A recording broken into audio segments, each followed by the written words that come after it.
एका वकिलाच्या लेखणीनं त्याच्या कायद्याच्या आखणीनं आमच्या हक्काचं लेखन व माय मग कुणी नाही केलं भलं व माय अग दिल्लीचं दालन फुलं व माय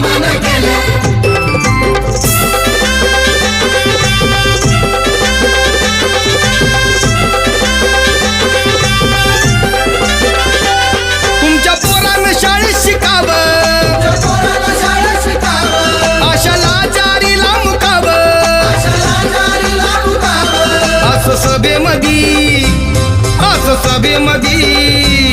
असं सभेमधी भाषण व माय